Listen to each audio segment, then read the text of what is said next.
अच्छे दोस्त को देखकर व्यवहार बदलना सीखो। पक्के दुश्मनों को देखकर हथियार बदलना सीखो, वरना डूब जाओगे भरी दरिया में। नौका को देखकर पतवार बदलना सीखो। नौका को देखकर पतवार बदलना सीखो।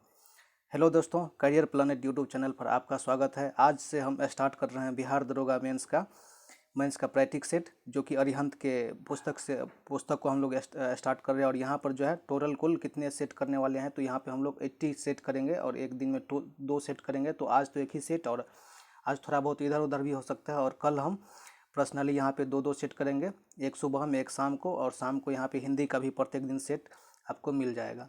कहा जाता है कि शेर को प्रत्येक दिन शिकार नहीं मिलता है, उसको एक दिन शिकार मिलता है तो वो 5 दिन भूखा ही रहता है, भूखा ही सोता है, फिर भी वो जंगल का राजा कहलाता है। क्योंकि हारा हुआ भूखा शेर और ज़्यादा खतरनाक होता है। उसका हारना, उसका भूखा होना उसको कमज़ोर नहीं बनाता है, उसको और गति प्रदान करता है ताकि वो अधिक से जीत सके। तो आप अपने आप को हारा हुआ ही समझिए, और याद रखिए, हारा हुआ भूखा शेर और तेज़ गति से अपने शिकार की तरफ दौड़ता है। और आपका शिकार 11 अक्टूबर को है। और लगाइए वहाँ पे ध्यान, और क्या करना है आप जानते ही हैं, तो बने रहिए मेरे साथ। तो यहाँ पर हम स्टार्ट करने वाले हैं, तो ज़्यादा समय न लेते हुए जल्दी ही स्टार्ट करेंगे। और इस सेट को कोशिश करेंगे कम से कम समय में 20 मिनट से पहले में ख़त्म करने की इसका जो है कोशिश करेंगे। आगे देखिए कितना तक जाता है। तो चलिए स्टार्ट करते हैं। आज का पहला क्वेश्चन है कि एस्पिरिन कहाँ से मिलता है। तो एस्पिरिन वृक्ष के जड़ से मिलता है। और ये एस्पिरिन क्या होता है, ये दर्द निवारक दवाओं में क्या होता है, काम आता है। नेक्स्ट है हम लोग का कि प्रोजेस्टेरोन। यहाँ पे देखिए कुछ इस प्रकार से हार्मोन दे रखा है, और किस अंग से निकलता है उस अंग का नाम दे रखा है। तो इसको सबसे पहले हम देखते हैं। ये जो प्रोजेस्टेरोन है, ये मादा के अंडाशय से निकलता है। मादा के अंडाशय में होता है, गर्भाशय में होता है, अंडाशय निकलता है, तो वहाँ से निकलता है महिला में, ठीक है ना। और ये टेस्टोरॉन जो है पुरुष के वृषण से निकलता है। किससे निकलता है, वृषण से निकलता है। और यहाँ पर इस पुस्तक में थोड़ा सा गलत टाइप हो गया, यहाँ पे पुरुष में अंडाशय नहीं होता है, ध्यान रखिएगा। यहाँ पे ये गलत बात लिख दिया है, पुरुष में अंडा स्तन नहीं होता, पुरुष में वृषण होता है। क्या होता है, वृषण होता है। और वृषण से क्या निकलता है, ये टेस्टोस्टेरोन हार्मोन निकलता है। थायरॉक्सिन हार्मोन आप जानते हैं थायराइड ग्रंथि से निकलता है। इंसुलिन हार्मोन अग्नाशय के बीटा ग्रंथि से निकलता है। तो उम्मीद करते हैं कि आप ये चीज़ समझ गए होंगे। हाँ, एक चीज़ और देखिए, जब कभी भी हम सेट मारते हैं तो उसका एक ही मकसद रहता है कि इस सेट में जैसे 100 क्वेश्चन में कितनी चीज़ें हमको नहीं आ रही है, जो चीज़ें हमको नहीं आ रहा है उसको सीखने का हम कोशिश करते हैं। हम ऐसा नहीं करते हैं जैसे कि अभी उसको हम बना दिया, अब ABCD मिलाएंगे। ABCD क्यों मिलाएंगे, जो इसमें हमको नहीं आ रहा है वो चीज़ हम सीखेंगे। और शायद यही बेस्ट तरीका है। और पता नहीं आप लोग कैसे करते हैं, कमेंट में निश्चित रूप से हमको भी बताइए कैसे करते हैं। और आप लोग से भी कहते हैं कि जो आपको नहीं आता है वो सीखिए। आपको आंकना नहीं कि आपको यहाँ पर 100 में आपको जो है 19 आ गए। यहाँ पर आना बहुत बड़ी बात नहीं। यहाँ आप जितना बड़ा क्राइटेरिया बनिएगा उतना ही आपको ज़्यादा फायदा होगा। कहा जाता है कि मछुआरा का जाल जितना बड़ा होता है वो उतना ही अधिक मछली पकड़ पाता है। तो वही बात यहाँ भी आपको करना है, अधिक से अधिक चीज़ों को सीखना है। एग्जाम में जाएंगे तो ऑलरेडी आप अधिक चीज़ यहाँ पे पता रहेगा, तो आप बना ही सकते हैं। यहाँ पे आंकना नहीं कि हमको कितना बन रहा है कितना नहीं, बस चीज़ों को समझिए कि ये चीज़ें हमको नहीं आ रही थी, तो इस चीज़ों को हम क्या किए, सीख लिए। तो चलिए हम आगे बढ़ते हैं। EEG जिस अंग कार्य प्रणाली को प्रकट करता है, EEG किसको करता है, मस्तिष्क को। एक होता है ECG, याद रखिएगा, होता है ECG इलेक्ट्रोकार्डियोग्राफ, ये हृदय, ये C से होता है कार्डियोग्राफ है, E जो हो गया मस्तिष्क से। तो ECG रहेगा तो कार्डियोग्राफ हृदय मारना है, और EEG रहेगा तो मस्तिष्क मारना है। ये दोनों क्या है, ये हृदय में से संबंधित है, ये मस्तिष्क से संबंधित है। नेक्स्ट है कि जापानी इंसेफ्लाइटिस, ये रोग है जो वायरस के कारण फैलता है, जापानी इंसेफ्लाइटिस। नेक्स्ट है कि अनुवांशिक रोग। अनुवांशिक रोग क्या होता है, वैसा रोग जो अपने आने वाले वंशजों को भी संक्रमित करते हैं, उस रोग को अनुवांशिक रोग कहते हैं। तो कौन सा अनुवांशिक रोग है जो यौन से संबंधित, वो है हीमोफीलिया। हीमोफीलिया यौन से संबंधित है। DNA फिंगरप्रिंट केंद्र कहाँ स्थित है, तो हैदराबाद में। देखिए हमने कुछ विविध पर टॉपिक बना रखा है, जो एक वीडियो 5 मिनट का। और क्या है, जैसे कि यहाँ पे प्रमुख संस्थान है, तो जो भी संस्थान पुस्तक में है उस संस्थान को हमने उसमें नहीं इंक्लूड, जैसे कि लुसेंट में जो भी संस्थान वगैरह दिया उसको हम उसमें इंक्लूड नहीं किया। हमको और भी जहाँ विभिन्न स्रोतों से प्राप्त हुआ है, हमने 50 क्वेश्चन को सीरीज में रखा है, उसको क्या किया है, एक 5 मिनट में एक वीडियो बना के रख दिया, ताकि आपको जितना देर में पुस्तक पढ़ने में समय लगे उससे कम समय में आप वीडियो देख लें। और उस वीडियो को एक बार नहीं 1000 बार आप भी देख सकते हैं, क्योंकि 5 मिनट का ही वीडियो होता है। तो इस टाइप के विविध टॉपिक में जो है मिल जाएगा, डिस्क्रिप्शन में हम प्लेलिस्ट का लिंक ही दे देंगे। नेक्स्ट है कि शरीर के वे कोशिका जिनमें शरीर की किसी भी प्रकार की कोशिकाओं में विभाजन तथा विशिष्टीकरण की क्षमता होती है, मतलब किसी कोशिका के बारे में बात करता है। और जो कई गंभीर बीमारियों पर शोध का केंद्र होता है, अर्थात कोई भी गंभीर बीमारी होती है तो सबसे पहले उसी कोशिका को चोट करता है। उस कोशिका का क्या नाम है? उस कोशिका का नाम है स्टेम कोशिका। याद रखना, बहुत ही VVI क्वेश्चन है। नेक्स्ट है कि बीटी, भारत में बीटी बैगन के प्रवेश पर विरोध के कारण क्या है? देखिए, अब कुछ चीज़ें क्या है कि वैज्ञानिक लोग छेड़छाड़ करने लगा है, मनुष्य को भी जो है छेड़छाड़ करके नए मनुष्य बिना जनन किए हुए पैदा कर सकता है। तो ये बैगन को अभी कर रहे हैं, किसी भी चीज़ को आप कर सकते हैं। तो यहाँ पे देखिए, अभी कुछ दिन आपके बिहार ऐसे के एग्जाम में आया होगा कि गोल्डन चावल, ये भी गोल्डन चावल, ये भी क्या है? वैज्ञानिक के द्वारा बनाया गया था, लेकिन ये तो सक्सेसफुल है। लेकिन ये जो बीटी बैगन है ना, ये बीटी बैगन भारत में प्रवेश पर विरोध इसीलिए कर रहा है क्योंकि यहाँ पर आशंका है कि बीटी बैगन के उपयोग से स्वास्थ्य पर विपरीत प्रभाव पड़ सकता है, अर्थात ये स्वास्थ्य लाभप्रद नहीं है, हानिकारक है। साथ ही साथ जैव विविधता जो है वो भी खतरा में पड़ सकता है। तो इसीलिए बीटी बैगन को भारत में जो है प्रतिबंध लगा दिया गया है। नेक्स्ट हम लोग का है कि पीड़कों के प्रतिरोध के अतिरिक्त कौन सी संभावनाएं जिनके लिए आनुवांशिक रूप से रूपांतरित पादपों का निर्माण कर सकता है? तो यहाँ पे देखिए, यहाँ पे सूखा रहने के लिए सहन करने की क्षमता, उसके बाद यहाँ पे हो जाएगा 1 और 3 हो जाएगा। सूखा रहने के लिए सहन करने की सक्षम बनाना, अंतरिक्ष यानों और अंतरिक्ष स्टेशन में उगने और प्रकाश संश्लेषण में सक्षम होने के लिए जो है पीड़कों के बनाया जाता है। नेक्स्ट है भगवान बुद्ध के प्रतिमा कभी कभी हस्त मुद्रा युक्त दिखाई पड़ती है, जिसमें भूमि स्पर्श मुद्रा कहते हैं। जिसको क्या कहते हैं? भूमि स्पर्श मुद्रा। देखे होंगे कि आंख बंद है, हाथ जो उसके जांघ पे रखा हुआ है, इस प्रकार से। यह किस प्रकार का प्रतीक है? यह मार के प्रलोभन के बावजूद सुचिता और शुद्धता, अर्थात सुचिता और शुद्धता के साक्षी होने के लिए भगवान बुद्ध का धरती पर आह्वान है। पूर्व वैदिक युग का प्रमुख आर्य लक्षण क्या था? प्रमुख कार्य क्या था? प्रकृति पूजा और यज्ञ दोनों काम करते थे। बेसनगर का हेलियोडोरस अभिलेख जो है, ये जो बेसनगर का हेलियोडोरस अभिलेख में जो है इसका वर्णन किया गया था। ये कहाँ का निवासी था? तो ये मथुरा का निवासी था, और इसमें बलराम श्री कृष्ण के भाई का चर्चा किया गया है। हेलियोडोरस से भगवान श्री कृष्ण के भाई बलराम के बारे में जो है चर्चा किया गया है। नेक्स्ट है, निम्नलिखित में से किसने प्रतिपादित किया कि भाग्य ही सब कुछ है, भाग्य ही सब कुछ निर्धारित करता है, मनुष्य असमर्थित है? तो जब एक बात बताते हैं कि जिस समय में जैन धर्म और बौद्ध धर्म अपने चोटी पर था, उसी समय में एक धर्म और निकल के आया जो गौतम बुद्ध के साथ ही क्या कर रहा था? गौतम बुद्ध के साथ ही जो है वो भी तपस्या कर रहा था। उसका नाम था मखली गोसाल, नाम सुने होंगे निश्चित रूप से। वो क्या किया था कि आजीवक के लिए आजीवक धर्म अधिक चलाया। लेकिन क्या होता है कि आज भी बहुत सारे लोग तो एक साथ बहुत सारे बिजनेस करते हैं, लेकिन उनका क्या होता है कि बिजनेस चल नहीं पाता। तो जैन धर्म आगे बढ़ गया, बौद्ध धर्म आगे बढ़ गया, और आजीवक उतना ज़्यादा नहीं विकसित हुआ जितना बौद्ध धर्म। लेकिन ये तीनों का तीनों समकालीन, तीनों अलग अलग, जैसे कि इसमें केवल की प्राप्ति, इसमें अहिंसा की बात किया गया। तो और ये क्या किया? आजीवक क्या किया? तो आजीवक जो है भाग के बारे में बताया कि भाग ही निर्धारित करता है, मनुष्य असमर्थ है। तो उम्मीद करते हैं कि ये बात समझे होंगे। प्रभासगिरी, जिसका तीर्थस्थल प्रभासगिरी एक तीर्थस्थल है जो जैन धर्म से संबंधित है। वह स्थान जहाँ प्राक अशोक ब्राह्मी लिपि का पता चलता है। तो ये मास्की और गुर्जरा जो है यहाँ पे ब्राह्मी लिपि के बारे में यहाँ पर बात कर रहा है, दोनों अभिलेख से। मध्यकालीन भारत के मुगल शासक वस्तुतः कहाँ के थे? तो ये चगताई तुर्क के थे। देखिए, ये जो मुगल के बाबर कौन थे? तो ये मंगोल के जो है वंशज थे। मंगोल कौन थे? मंगोल एक गंदा लोग थे जो कभी न दाढ़ी बनाते थे और मनुष्य की तरह नहीं, जानवर की तरह रहते थे। तो और इससे बचने के लिए सभी देश अलग अलग टाइप से अपना रक्षा करता था। इसी से मंगोल से बचने के लिए ही चीन का महान दीवार बनाया गया है। तो यहाँ पर मध्यकालीन भारत के जो मुगल थे वो चगताई तुर्क से संबंधित थे। दिल्ली का वह सुल्तान जो अपना संस्मरण आदि आत्मा डायरी खुद लगता था, तो वो कौन था? तो फिरोज शाह तुगलक था।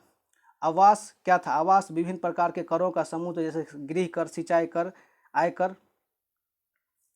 नेक्स्ट है, भूमि मापने के लिए सल्तनत काल में कौन सा मापक? तो मसहद मापक का प्रयोग किया जाता था। और सिकंदर के काल में गज ए सिकंदरी भी बहुत ज़्यादा प्रचलित हुआ था।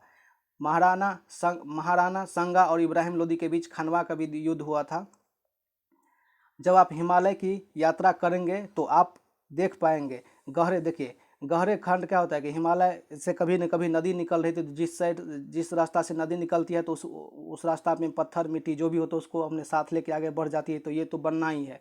गहरे खंड बनेगा ही, और नदी कहीं पे यहाँ बहुत मोटा चट्टान और तो यहाँ पानी नहीं चढ़ पा रहा है, तो पानी को चढ़ने के लिए जब कभी भी इधर से ऐसे टर्न लेना पड़ेगा तो यहाँ पे यू आकार की घाटी बन ही जाती है। और समांतर पर्वत श्रेणियाँ तो बनती है, भूस्खलन के लिए उत्तरदायी होता ही है यहाँ पे पर्वतीय क्षेत्र में, हिमालय क्षेत्र में। तो इसमें क्या हो जाएगा, चारों का चारों हो जाएगा। पृथ्वी की सतह से ऊंचाई बढ़ने के साथ तापमान में घटोतरी होती है, तापमान में कमी होती है, क्योंकि वायुमंडल की सतह से केवल ऊपर की ओर गर्म हो सकता है, और यहाँ पे क्या है, वायुमंडल में सर्वाधिक आर्द्रता होती है, ये बात नहीं होगा। और ऊपरी वायुमंडल में हवा घनी होती है। अब यहाँ पे देखिए, हम सभी जानते हैं कि ये क्षोभ मंडल हो गया, ये समताप मंडल, और समताप मंडल में ही आयन है, ये मध्य मंडल, फिर इस प्रकार से आयन मंडल, और आगे बढ़ता है ओजोन मंडल, सब जो है आगे बढ़ते जाता है, और सबसे बाहर में बहिर्मंडल। तो यहाँ पर क्षोभ मंडल में सबसे क्या होता है कि तापमान घटते, जैसे जैसे आप ऊपर जाएंगे तापमान घटेगा, और समताप मंडल में सभी जगह तापमान स्थिर रहते हैं। क्षोभ मंडल में ही मौसम की सभी घटनाएं होती है। तो जब आप ऊपर की तरफ जाएंगे तो आपको जो है क्या होगा कि तापमान में घटोतरी मिलेगी, और यहाँ पर वायुमंडल क्या होती है, घनी होती है, और ये केवल आर्द्रता केवल क्षोभ मंडल में आपको देखने के लिए मिल सकती है, बाद बाकी के ऊपर के वायुमंडल में आपको नहीं दिखेगी। तो इस प्रकार से इसका क्या हो जाएगा, 1 और 3 यहाँ पे दोनों सही है। नेक्स्ट हम लोग का है कि मिश्रित खेती। ये कई बार आप लोग सुने होंगे कि पशुपालन के साथ साथ जब आप कोई कृषि कार्य करते हैं तो उसको मिश्रित खेती बोलते हैं। नेक्स्ट है कि भारत की फसल, अब देखिए ये लोबिया एक प्रकार का घास होता है जो हमारे यहाँ बिहार के किसान भी करते हैं। मूंग दाल होता है, और ये क्या है, अरहर, ये अरहर भी दाल होता है। तो यहाँ पे बोल रहे कौन से दाल, चारा और हरी खाद के रूप में जो है उपयोग किया जाता है। तो यहाँ पर ये तीनों हो जाएगा, सभी का सभी हो जाएगा। भारत का कौन सा बंदरगाह पूर्वी तट पर स्थित नहीं है। देखिए चेन्नई पूर्वी तट पर है, पारादीप उड़ीसा में है, और ये तूतीकोरिन भी उड़ीसा, और यहाँ पे क्या है, कांडला जो है, कांडला नहीं है, यहाँ पे बी हो जाएगा। भारत का कौन सा राज्य सर्वाधिक अभ्रक उत्पादन करता है। अभ्रक क्या है, विद्युत के क्षेत्र में बहुत ही उपयोग होता है, ये सर्वाधिक बिहार में इसका उत्पादन होता है। और भारत सर्वाधिक विश्व में सर्वाधिक अभ्रक का उत्पादन भी करता है। तमिलनाडु और आंध्र प्रदेश के तट को क्या बोलते हैं, तो हम लोग तमिलनाडु और आंध्र प्रदेश के तट को बोलते हैं कोरोमंडल तट। नेक्स्ट है कि यदि उष्णकटिबंधीय वर्षा वन को काट दिया जाए तो यह उष्णकटिबंधीय पर्णपाती वन की तुलना में पुनर्जीवित होने में थोड़ा सा समय लगता है या नहीं हो पाता है, ऐसा क्यों होता है। अब देखिए इसके बारे में समझिए। जहाँ पे उष्णकटिबंधीय वर्षा वन होता है वहाँ की मिट्टी में जो है ना पोषक तत्व का बहुत ही अभाव होता है, और जब उसको काट दिया जाता है तो फिर से उसको आगे बढ़ने में बहुत ज़्यादा समय लग जाता है। तो यहाँ पे क्या हो जाएगा, ये वर्षा वन की मृदा में पोषक तत्व की अभाव होता है। हिमालय प्रदेश जैव विविधता की दृष्टि से अत्यंत समृद्ध है। इसका कारण कौन है, तो यहाँ पे जैव विविधता का विभिन्न प्रकार के जानवर और विभिन्न प्रकार के पक्षी, एक खास विभिन्न प्रकार के जीव जंतु एक खास एरिया में रहते हैं, विभिन्न प्रकार का संगम है। तो यहाँ पे क्या हो जाएगा, यह विभिन्न जीव और जैव भौगोलिक क्षेत्र का संगम है। नेक्स्ट है कि कौन जैव मंडल का भाग नहीं है। तो देखिए क्षुद्र ग्रह, ये तो पता है कि मंगल, बृहस्पति की, धूमकेतु पता ही है जब कोई ग्रह से टूटता, और ये ग्रह तो प्रत्येक ग्रह के जन्म करते हैं 8 को। ये जो निहारिका है, ये निहारिका ये बाह्य मंडल में पाया जाता है। ये जिस प्रकार से सौर मंडल है, तो ये सौर मंडल का भाग नहीं है। सौर मंडल खुद निहारिका में समाहित है, तो ये क्या हो जाएगा, सौर मंडल का भाग नहीं होगा। संविधान का 73वां संशोधन अधिनियम 1992, जिसका लक्ष्य देश में पंचायती राज संस्थानों को प्रोत्साहित करना था, निम्नलिखित में से किस चीज़ की व्यवस्था करती है। तो जिला योजना की देखिए, जिला में किसी प्रकार का योजना यहाँ पे पंचायती राज नहीं कर सकते, तो पहला गलत हो गया। राज्य निर्वाचन आयोग द्वारा पंचायत का चुनाव करना भी बिल्कुल सही बात है। राज्य वित्त आयोग की स्थापना करनी, ये भी सही है, तो ये 2 और 3 यहाँ पर सही होगा। नेक्स्ट क्या है, राज्य विधानसभा में कोई धन विधेयक पुनः स्थापित नहीं किया जा सकता बिना राज्यपाल के संस्तुति किए, या राज्यपाल के संस्तुति के बिना उसको नहीं किया जा सकता है। एक उच्च न्यायालय अपने अधीनस्थ न्यायालय का न्यायाधीश किसको त्यागपत्र देता है, तो भारत के राष्ट्रपति को। चाहे उच्च न्यायालय का हो या सर्वोच्च न्यायालय का हो, किसको देता है, राष्ट्रपति को। लेकिन जो जिला में न्यायालय होता है, सत्र न्यायालय, वो किसको देगा, राज्यपाल को देता है। किसी भी मंत्री के विरुद्ध विशेषाधिकार प्रयोग किया जा सकता है। किसी मामले के तथ्यों को जब रोकता है, जैसे कोई मामला चल रहा है तो उसमें तथ्य को रोकता है, तो उसके विरुद्ध विशेषाधिकार प्रयोग किया जा सकता है। और यह बिगाड़ा हुआ वर्णन, तो यहाँ पे क्या हो जाएगा, सी हो जाएगा। विधानसभा के सदस्यों की निहरता मतलब अहर्ता या निहरता एक ही बात है, से संबंधित प्रश्न पर अंतिम फैसला कौन लेता है। चूंकि यहाँ पे विधानसभा का बात हो रहा है तो यहाँ पे क्या हो जाएगा, यहाँ पे हो जाएगा राज्यपाल के द्वारा। संघ और राज्य क्षेत्र के बीच करों का बंटवारा के प्रावधान को कब निलंबित किया जा सकता है, जब राष्ट्रीय आपात हो। तो राष्ट्रीय आपात के समय जो है कुछ समय के लिए आगे बढ़ाया जा सकता है, ऐसा नहीं कि उसको बंद ही कर दिया जाए, नहीं दिया जा सकता। कब क्या हो जाएगा, तो ऑप्शन बी हो जाएगा। राष्ट्रीय आपात किस अनुच्छेद में, 352 में। नेक्स्ट है, संविधान के किस अनुच्छेद के अंतर्गत लोक सेवा आयोग के सदस्य को हटाया जा सकता है। तो 317 के अंतर्गत और 315 के अंतर्गत लोक सेवा अध्यक्ष क्या जो है स्थापना के बारे में बात किया गया है। लोकसभा तथा विधानसभा के मताधिकार की आयु घटाकर 21 वर्ष से 18 वर्ष किया गया था 61वें संविधान संशोधन 1989 के द्वारा। ब्लॉक स्तर पर पंचायत समिति एक प्रशासनिक प्राधिकरण होता है। संसद के दोनों सदनों में कई मामला एक जैसी केंद्र शक्तियाँ के पास, अर्थात यहाँ पे बात कर रहा है कि राज्यसभा और लोकसभा में किस प्रकार की, दोनों में किस प्रकार का किसको कितना शक्ति दिया गया है। तो देखिए यहाँ पर वित्तीय मामला को छोड़कर मंत्रिपरिषद, राष्ट्रपति का चुनाव और यहाँ पर संशोधन प्रक्रिया, यहाँ पर क्या हो जाएगा कि संशोधन प्रक्रिया में जो है थोड़ा सा लोकसभा को ज़्यादा अधिकार दिया गया है, साथ ही साथ राष्ट्रपति चुनाव में यहाँ क्या हो जाएगा, ऑप्शन ए। लाहिड़ी आयोग किस लिए प्रसिद्ध था। तो खाद्य तेल की संरचना के मूल निर्धारण के बारे में। खुला बाजार पर परिचालन क्या है, ये देखिए, जब भारत सरकार को घाटा लगने लगता है तो वो क्या करता है, अपना जो प्रतिभूति मतलब भारत सरकार का जो साख पत्र क्या होता है खुले बाजार में बेचने लगता है। तो उससे क्या होता है, उससे जो प्राप्त होता है उसको क्या करता है, उसको ऋण नीति के अंतर्गत आता है, तो वो अपना ऋण चुकाता है, इसीलिए उसको ऋण नीति के अंतर्गत रखा गया है। निम्नलिखित आय के वितरण को मापन किससे करते थे, गिनी लॉन्जवर्क से। भारतीय अर्थव्यवस्था के संबंध में कौन सा युग्म सही है। यहाँ पे देखिए मेल्टन डाउन का मतलब है कि स्टॉक का मूल्य उसको नीचे गिराइए। रिसेशन का मतलब क्या होता है कि जो भी आपके पास सामान है उसके मूल्य को नीचे कर दीजिए, तो रिसेशन यहाँ पे नहीं होगा, यहाँ पे क्या हो जाएगा, मेल्टन डाउन। केवल एक। किस राज्य से अप्रैल 2000, देखिए अब यहाँ पे 2018 का करेंट अफेयर्स है तो इसको हम यहाँ से निगलेक्ट करेंगे, यहाँ पे हम करेंट अफेयर्स आपको अलग से दिखलाएंगे। यहाँ पे नेक्स्ट है कि कौन सा युद्ध नृत्य है। तो मेघालय का बम्बू नृत्य यहाँ पर है, युद्ध नृत्य है। एक मुखौटा नृत्य है, वो भी क्या है, युद्ध नृत्य है। जीवों के निम्नलिखित प्रकारों में से क्या होता है, परागकणी है। तो चमगादड़ भी परागकण होता है, मधुमक्खी भी परागकण होता है, पक्षी भी परागकण होता है। सभी के सभी क्या करता है, पराग को वर्तिका से वर्तिकाग्र तक पहुँचाने की क्षमता रखता है। अब यहाँ पे कान्हा राष्ट्रीय उद्यान, कान्हा किस लिए राष्ट्रीय उद्यान एमपी में है, बांधवगढ़ भी एमपी में है, माधव भी एमपी में है और इंद्रावती छत्तीसगढ़ में है। तो यहाँ पे देखिए उसके लोकल नाम के बारे में दे दिया गया है, तो आप एक बार इसको देख लेंगे। कान्हा राष्ट्रीय उद्यान मांडला में, बांधवगढ़ कहाँ है, उत्तर मध्य प्रदेश के शहडोल में, माधवगढ़ कहाँ है, उत्तर मध्य प्रदेश के शिवपुरी में, और इंद्रावती जो है छत्तीसगढ़ के बस्तर जिला में स्थित है। ब्लूटूथ और वाईफाई, सभी लोग मोबाइल चलाते होंगे, जान दोनों में अंतर क्या है। देखिए ब्लूटूथ जो है 2.4 गीगाहर्ट्ज रेडियो आवृत्ति को जो है प्रयुक्त करता है, जबकि वाईफाई क्या करता है 2.4 गीगाहर्ट्ज से 5 हर्ट्ज तक जो है अपने आवृत्ति को प्रयुक्त करता है। तो इसी प्रकार से इसका आंसर ए हो जाएगा, इसको याद रखना है।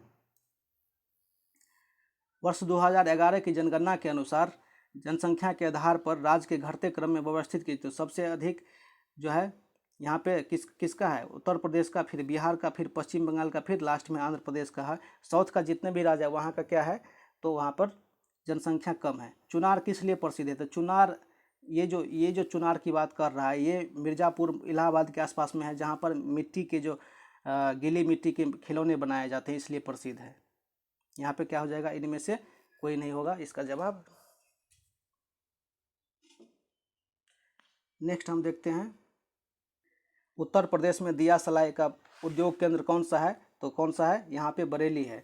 गेमिया बिहार में स्थित क्षेत्र है, जो विस्फोटक के लिए बहुत ही उपयुक्त मानी जाती है। यहाँ पर बहुत ज़्यादा विस्फोटक फैक्ट्री है। समस्त विश्व में 17 नवंबर को COPD दिवस मनाया जाता है। इसका फुल फॉर्म होता है क्रोनिक ऑब्स्ट्रक्टिव पल्मोनरी डिजीज। सर्वोत्तम कोटि के संगमरमर मकराना हो, जिस प्रकार से कोयला भी सर्वोत्तम एंथ्रासाइट होता है उसी प्रकार से सर्वोत्तम कोटि के संगमरमर मरकना होता है। जहाँ पे कहाँ इसका यूज हुआ है, तो यहाँ पे जब ताजमहल बना था तो ताजमहल में जो लाल पत्थर लगा है संगमरमर, ये मरकना से ही आया है। चांद तारा किस देश का, तो ये तो सबको पता है, पाकिस्तान का। विश्वविद्यालय अनुदान आयोग जो भी पैसा छात्र को भेजेगा, छात्रवृत्ति या फेलोशिप, उसके लिए आधार कार्ड रहना आवश्यक है। विक्रम साराभाई अंतरिक्ष केंद्र कहाँ स्थित है, तो तिरुवनंतपुरम में। भारत का राष्ट्रीय चिन्ह अशोक स्तंभ, इतना हल्का क्वेश्चन। मूर्ति देवी पुरस्कार फिर से आ गया, तो ये भारतीय ज्ञानपीठ ट्रस्ट, अब हम बोले हुए थे कि इसको नहीं करना है।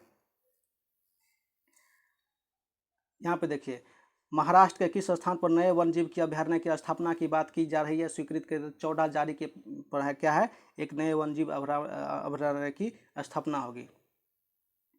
कैबिनेट, केंद्रीय कैबिनेट द्वारा स्वीकृति मिनी माता कन्वेंशन पारायौगिक उन्मूलन से है। आजकल भारत में अधिकतम क्षेत्रों में जो पानी में है पारा पाया जाता है, जिसके कारण लोगों में मिनी माता रोग फैलने लगा है।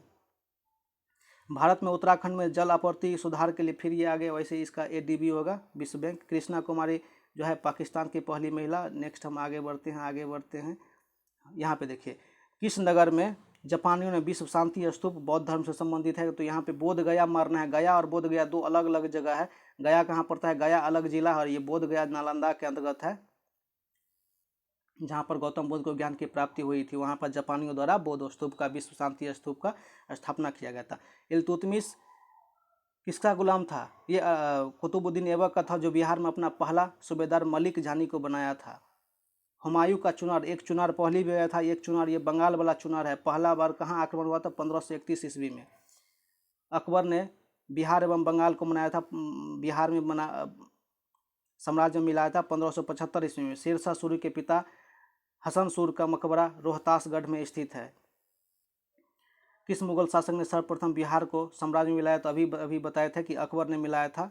अंतिम अफगान शासक कौन था, तो दाऊद खां करारानी बिहार में अंतिम अफगान सुल्तान था। बिहार में नुहानी वंश का उदय किसके शासनकाल में, तो सिकंदर लोदी के शासनकाल में हुआ था। दरिया खां नुहानी, याद रखना है कि नुहानी वंश किस राज्य में, तो बिहार में, और किसके शासनकाल में, तो सिकंदर लोदी के काल में। यहाँ पे क्या है कि दरिया खां नुहानी को बिहार का शासक किस काल में बनाया गया था, तो 1495 से 1522, और यही काल किसका था, तो सिकंदर लोदी का भी काल था। नेक्स्ट है कि शेरशाह सूरी के मकबरा के किले का निर्माण कराया था, यहाँ पे रोहतास का किला। अब यहाँ से 81 क्वेश्चन से टोटल का टोटल मैथ है, जो हम 9 बजे देखेंगे, और एक बेहतरीन तरीका से हम लोग यहाँ पर देखेंगे। तो अभी तक ये जितने भी बातें हुई है, उसमें आपको क्या करना है, विविध का जो टॉपिक है उसको आप चेक कर लीजिएगा, क्या पता शायद आपके लिए बहुत ज़्यादा फायदेमंद हो। तो मिलते हैं फिर हम नेक्स्ट सेट में, और कल से तो हो सकता है कि 2 सेट हम लेके आवे। Okay bye.